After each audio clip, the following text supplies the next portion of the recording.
Oh, you know what? I got home last night and I had all these plans. I might do this, I might do that. That's just me. You know, when you're always wired in to go, go, go, go, go, when you have a night where you don't have a lot to do or anything to do, you're left feeling lazy. And it's not really the way you should feel. I got halfway through the night. I was going to go watch the Blue Jays game at Progressive Field, but it was just so hot. And even when the game started, the announcer's like, I think they said it was the hottest start to a game they've had in a decade, and one of the highest they ever had. It was over 90 when the game started, which I'm sure I could have found a cold place, but then you got to go down there. I'm thinking to myself, maybe I'll Uber down so I don't have to, park the car, have a couple of drinks, find a cool spot if there was such a thing in the stadium.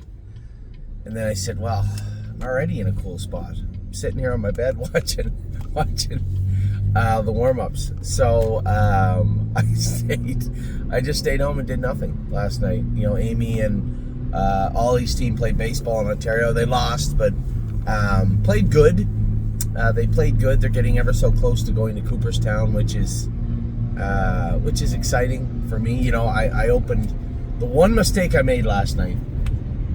I opened the staking calendar. So I don't know if you guys can do this, but on my view of Joanne's staking, I can click on a button and see the entire calendar day by day where you need to be, and then I cross-reference that with Cooperstown, and it was mind-boggling where I had to be and what I had to do.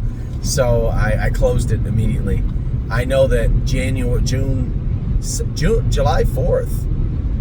We just have Buckeyes in Scioto, and Ava was invited to a party up here, and we were invited to a party up here. So I think maybe we'll take July 4th off. I've never had a July 1st in Canada. We're always racing in stake races, or a July 4th in the United States when I've been here.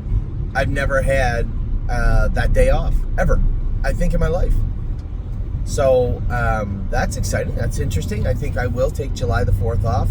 July the 2nd, we have the 2 year. Again, if I make a mistake, don't worry about it. I have all the calendars. I believe July the 2nd is the Trotting Fillies start, which would be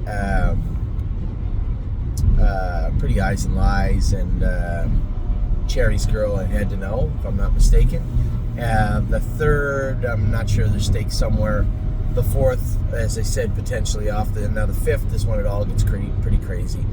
The 5th in the afternoon is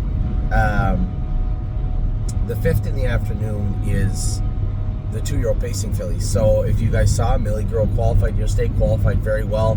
I had somebody say, well, Anthony, she didn't look as good as we'd hoped. Well, that's because your expectations are way too high. For a filly that was a little bit sick, didn't get all the training into her, and then bled 6 days ago to the point where you had to put her on Lasix to qualify. The first drop of Lasix she ever had was yesterday qualifying. That's a big deal for a lot of these babies. And for her to go out and do what she did, as confident as she did, if I move her anywhere, she wins the qualifier, but that wasn't what it was about. It was having her finish up strong under the wire for a filly that had been in 2.5, 2.6. Now, I trained her at 59, but that was like 3-4 weeks ago, and we've had some issues in between that have kept her from training. Remember, she tied up, then her blood was screwed up, then she was sick, then she bled. It was not a fair start to the season for her. So that mile yesterday went a long way to her becoming the filly we need her to be. We hope that she'll be. And then, of course, it being yesterday was the 24th, that's 11 days out. We can train her 4 days, maybe even 5 days out from her first stake race pretty hard and get another good training mile into her. So we've been able to kind of patch together a schedule that makes a lot of sense for Millie Girl, and that first stake race is on July the 5th, as is my name, Zwainy. And our girl, somebody said, Anthony, why in the world would we race Sweet Lake in Scioto and race Diosa della Danza in the Meadows? That is a great question. I did cover it the other day in a video. Now, I know I do a lot of videos, and people have their own lives too. I can't assume that you watch every single second of every video. But I did go over this and saying that Diosa de la Danza's mile this week was very important for her to have. And yes, we could have raced her in Sayota, but what if the class didn't go? Now you're left training or schooling. I wanted her raced this week, and that is why she was in to go today or tomorrow. I'm not sure which one. I think today. That is why that took place. And just a side note, somebody said, well, Highest Honors could have raced on Saturday. Why didn't we race him on Saturday instead of racing him on Saturday? Him, I did roll the dice with, that he's going to get in the maiden on Sunday at Northfield Park. 1, I assume the maiden will go. 2, he'll have a date, so he'll get in. And 3, I just didn't see the need to take a horse that's pretty sweet gated. He's got a slick gait. Run him down in the heat to Sayota and race him. They might go in 52 or 53 in that maiden down there. He's already been in 54. He doesn't need to see another stiff mile. What he needs is a confidence builder. Not that we broke his confidence, but I want him pacing hard on the end of the mile. And Northfield's maiden, quite frankly, 2-year-old or otherwise, not super tough right now. Or at least it wasn't last week. So we opted for a different change for a different reason. So Highest Honors will race Sunday at Northfield. Diosa de la Danza is racing this week because I want a fast mile into her. She's a little bit different than Highest Honors. I want to take the wrinkles out of her mechanically. I think we did with her shoeing. She should be infinitely better. Mentally, I want to get her dialed into paying attention to the race. She was good the other day following. She's going to be raced a little harder this week. And she's just built different. She's like a bulldog, right? He's a little softer. And there's nothing wrong with that. They're just two different horses. She's, you really got to twist her hard to polish her the way you need, right? Her parts are a little heavier to move than his. He's a little more flexible, a little more pliable. And I expect good races from both of them this week, but that's why we went 2 different routes. So on the 5th, we have Millie Girl, Wayne, and Sweet Lake. I took her down there because that was the easiest option, closest to a race. It made the most sense. That's why we picked it. No other reason. I had somebody say the other day, it looks like Money's made $100,000 already this year. Maybe we just wait another week and go to the Meadows. There's no guarantee it's going to fill next week, and if it does, he can still get in it. It's going to be a short field. I want you guys to understand something. It is awesome when the horses are racing good. They do not race good forever. They are living, breathing animals. Injuries happen. Accidents happen. And I guess the 2 oldest sayings that come to mind are strike when the iron's hot, 1, and make hay when the sun shines, 2. Don't get stuck in a rut thinking that looks like Money's going to be this layover or this first or second best every week at the Meadows. Ron Burke's paying attention to his stake horses right now, much like we are. And if he happens to strike a gaze on the Meadows and realize that, maybe he could have a better horse there, it may not be so easy anymore. All of a sudden, let's say Virgil Morgan sends a horse up there, Ron Burke sends a horse up there, a couple of new faces show up. All of a sudden, it's not so rosy anymore. So, don't take anything, good or bad, lightly in this game. And when you are winning, work your ass off to stay on top. When they're down, keep your foot in their throat. And that's the way that this game is. So it looks like Money, although he's in tough. Of course, they went 50 and a piece last week there. It's a fast track. He's going to have a good showing, and he is going to race at Sayota on Friday evening.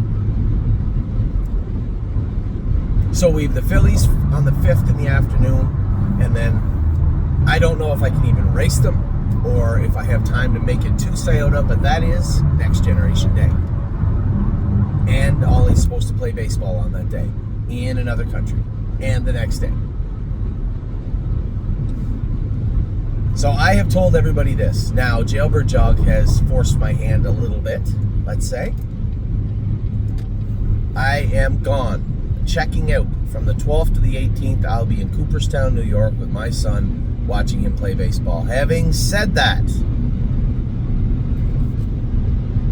I may fly from Albany, New York, an hour and a half away, to Tennessee, drive to Oak Grove, race Jailbird Jog in the final, and then fly back to Albany, New York, and miss one day of his baseball. I don't want to do that, but that's my job. And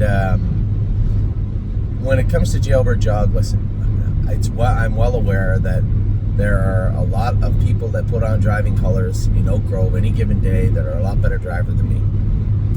It's not lost on me. Having said that, they don't know Jailbird Jog. They don't know what she's like, and they don't know. I don't ever want to see her come unglued, right? We have her moving in the right direction. She was a sweetheart at the gate the other day. She was quiet in the mile. I do not want to poke that bear, and I don't think we have to. What I mean by that is the other side of Jailbird Jog is she wears a dog chain and near hood. If she ever decides that she wants to, I don't know, blast off the car, that can be very bad. So I just, for the sake of our clients and everything going on with that filly and what she represents for this burn, I would fly down for the 14th for the final in Oak Grove and then fly right back. That would be the most flexibility I have. Now the consolations are the next day. I will not stay for those. We have probably Degas will be there, and hopefully if we can get Zena Kemp squared away. I know her foot is still bothering her a little bit. I'd said to Eric yesterday to switch away from the flip-flop up front on that foot and go to a window bar. We know where the pressure point is on that foot. Take the pressure off. So trim that up a little bit. You put a window bar across so nothing is touching that corner and you're taking the pressure off of it, and you can get at it and work at it easier. I think that makes the most sense, and that's what we're going to do with Zena Kemp moving forward. Now there's two other fillies. Will they make the final or the consolation? I don't know. I think I think we have three tremendous fillies that are overshadowed by one exceptionally gifted animal, and that's what we have in Kentucky.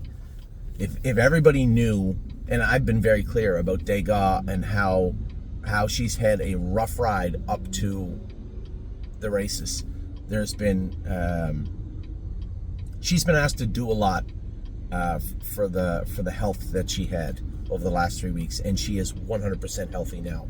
So, and now that she's got a tightener into her, we can race her in a maiden next week potentially and get another good start into her. And now she's coming into the last leg, guns a-blazing. Who knows? Maybe she makes the final also. Zena Kemp, it'd be nice to race her in a maiden, and then again we can get her raced in the final or the consolation. These are two fillies that are good enough to race against the horses. Aaron Johnson's horse looked great. Jailbird Jog looked great. Dexter had a really good looking filly. They've already trotted in 56. You know, I don't know if Zena and Degas can do that this second, especially coming off, you know, Zena with her foot. It's hard to keep her tight and moving. And Degas, is she going to be able to, you know, punch through that last hurdle? I don't think the speed itself is a problem, but you have to be able to get to it, right? And you see the difference now when they miss. They miss a little bit, it causes a lot of problems. So that's what's going on. The 5th is going to be the flashpoint of the whole summer. That is an extremely difficult day. The next leg of the Kentucky Sire Stakes in Oak Grove is 2 days later, and then you just sprinkle on our kids that are doing tons of things also. Amy is going to be stretched pretty thin herself. Green light, let's go. I hate doing that. I'm not a beeper, but I gave him like 4 seconds. It seems like a lot to me. So a big first and second week of July coming up that is going to be extremely strenuous for myself, my family, and pretty cool for us though. There's going to be a lot of racing going on. So that's what's going on with the calendar. Now, last night I was happy. I thought Resolve Indeed should have won. Yes, she should have won. I had somebody message me after and say, are we going to sell her now? Honestly, guys, Second last night's not the end of the world. She fits in there again. She's going to work her way into racing in that race in Hanover. She's going to work her way into racing in the grassroots and the smaller tracks. Somebody else messaged me. I said, I think you screwed up. I don't see her in the grassroots at Mohawk. No, the screw up would have been putting her in the grassroots at Mohawk. She's not good enough to race in the grassroots at Mohawk. That doesn't mean she's not a useful filly. She would be the Blue Ventura of Ontario. Speed-wise, doesn't matter, but you understand what I'm talking about. Eventually, she's going to find her way to the U.S. and do some good. You know, who knows? A filly that can trot, if she gets better, inch by inch, baby steps, gets better, she might be a useful filly for us in Yonkers. Definitely at Northfield. Probably a lot of places. Now, addressing her expectations is important. You know, for my partner that was worried about the grassroots at Mohawk, I have no interest in the grassroots at Mohawk. She's about the 13th best grassroots filly. Why would I pay to chase horses I can't beat? And there's nothing wrong with her not being good enough at the grassroots. The problem would be is if you kept racing her in there just because she is Ontario eligible. We'll race in the grassroots at Georgian. We'll race at the grassroots at Clinton if they have them, or Hanover, those types of places. I'm not going looking for a fight with faster horses. It makes no sense. I was happy with her last night. I thought she should have won. Obviously, she should have won. But they had 58 last quarter, 29, or 57-4, whatever the hell it was. She raced pretty good. I wasn't disappointed much with her. And then Delicious Stone DK raced good again. Somebody said, well, now what? What do you mean, now what? Just keep racing them right in there with a tag of 15. And if they want them, fill your boots. Nice little horse, but we waited a long time to race him in a class he belongs in. Wins out of the 8-hole. Put him right back in there. If somebody else wants him and thinks that they can do better with him, like I said, fill your boots. Go ahead. So that's the plan with... That's the plan with Delicious Stone DK. I give you a minor overlay of the calendar. When it comes to, pertaining to, our racing over the next little bit, it's going to be babies, babies, babies. You guys know that. We're going to be looking at the babies and what we can do with them, where they fit, where they don't fit.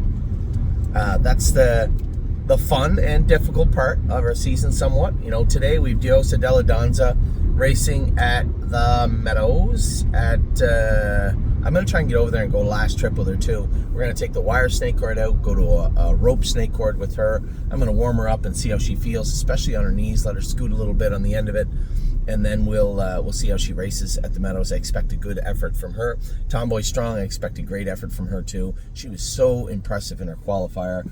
I just, you get to a point, there's that little lull in the year where you're like, man, I think we got some really, really good horses.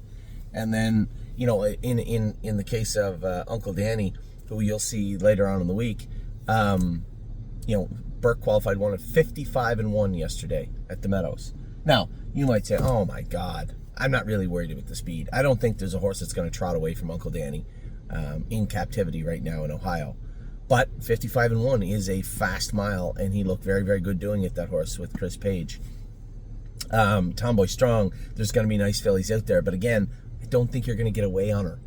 She's as fast as any of them that I've seen anyway.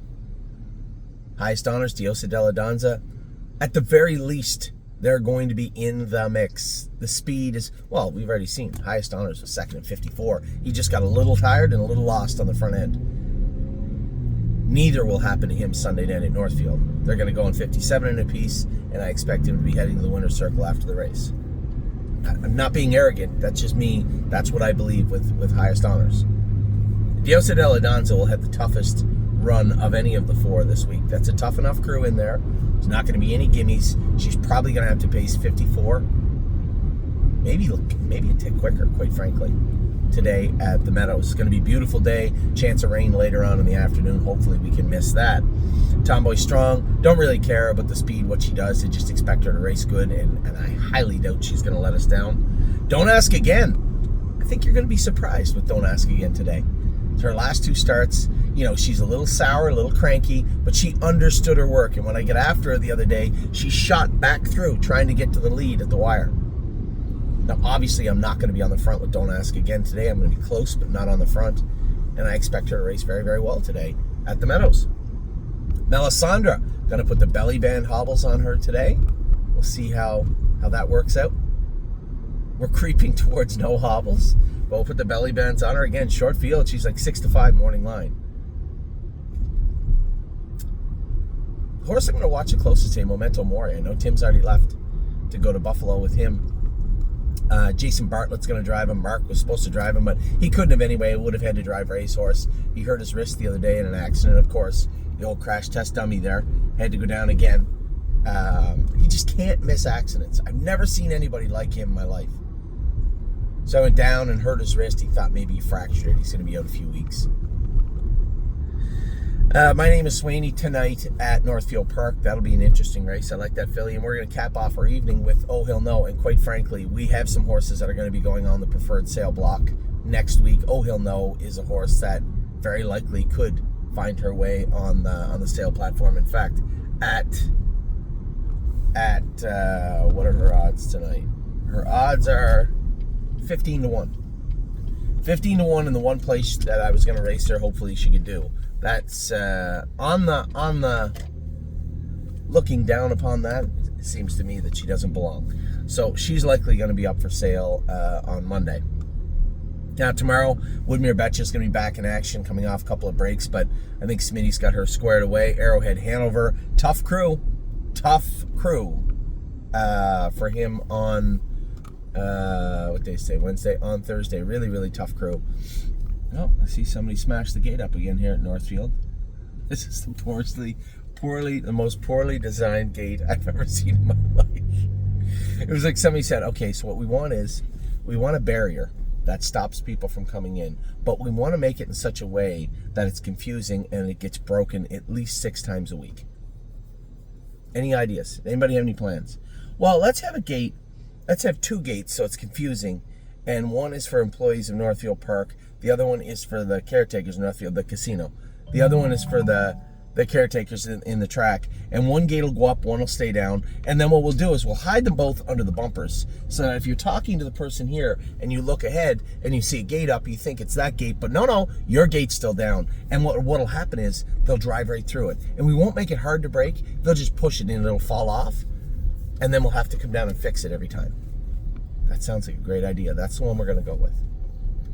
And that's what they have. That's what they have here at Northfield Park. So they're repairing the gate again. This young lady's coming with a horse. We'll wait. Arrowhead Hanover, Royal Flush Deo. I told everybody, I had a number of people message me saying, Anthony, heard you say you might sell him. Geez, can we not just turn him out? I think he's just a little immature. I think that maybe he's just got to grow up and fill out. I'd be the one that would know that, wouldn't I? Wouldn't you think I'd be the one that would know that? And no doubt in my mind, he's got to grow up and fill out. I don't have a problem with that. I have a problem with he's likely not going to New Jersey. So we can turn him out and bring him back. He was an expensive colt. And I don't dislike the colt. I just would like to see him do a little bit more. I think he'll trot in 58 or 59 on Thursday. I think he will. But where's that put him? And how much growth can he have? You could easily talk me into turning him out. I don't have a problem turning him out. I just thought that if he had a good mile tomorrow and we recouped a chunk of the money that we put into buying him, that I'd be okay with that. I'm indifferent, quite frankly, to Royal Flush Deal. He's a nice horse. I don't have a problem with him. I think he'll get better. Let's defer this conversation until after tomorrow. Is that fair? I think that's what we'll do. I know he's got the 8-hole. I'm going to let you know one tiny little secret. When they say go, he's a little funny at the gate. The gate's a little funny. Maybe he'll be flat-footed, but if I got him trotting on the right foot out of the car, he's not going to get away 8th tomorrow. I can assure you of that. Now, he may very well be. He might put a step in and I might have to drag him back. But as I sit here in this car right now, Royal Flush Deal will be sitting 1 or 2 at the quarter pole tomorrow. Uncle Danny, I don't care where he sits. I think he's much better than even the age company he's in with. I think he's brimming with confidence. I have no interest in going out there and going mile 54 and 55 just to say I did. but I know he can. I think he'll do very well. Manhattan Money's in a good spot by the looks of it. And Blue Rare, the only thing that bothers me is that it's a short field.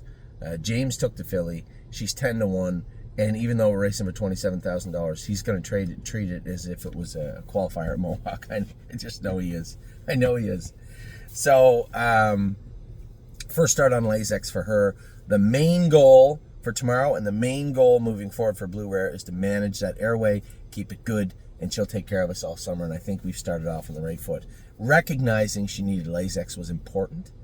Getting her on it and getting her ready to go is also important. The timing is good. I think we have everything prepared properly with respect to Blue Rare. So that's where we're at. I was happy with the races last night. Delicious Stone DK was great. Rinse and repeat. Resolve Indeed, same thing. Right back in there. Away you go. As of today, Diosa Della Donza, I'm hopeful she has a good race. Tomboy Strong, I know will have a good race. Don't Ask Again is going to surprise you today. Melisandre, I'm hoping for a good race from her also. Memento Mori, fingers crossed. I have no idea what's going to happen. The thing I love, he's 5-2 morning line. He's got a half-mile track driver, and that's, I don't mean to diminish Jason's a great driver, does a great job everywhere, but cut his teeth on Yonkers and those half-mile tracks in Maine. He's coming into a track. Here's a half-mile track driver driving a half-mile track colt. I expect and hope that he races well. My name is Wayne tonight, just looking for a good race from her to start off her career, and oh, he'll know, hopeful. So there you have it. A Wednesday update for you. Maybe on my way over to the Meadows, I'll give you an update on all the babies, where they're at, what they're doing, my thoughts on them. Might be helpful. I think you should know, but maybe I'll give you a little refresher. Or maybe I won't. I don't know. I'll talk to you all very soon. Regardless, we have a busy day ahead. Take care.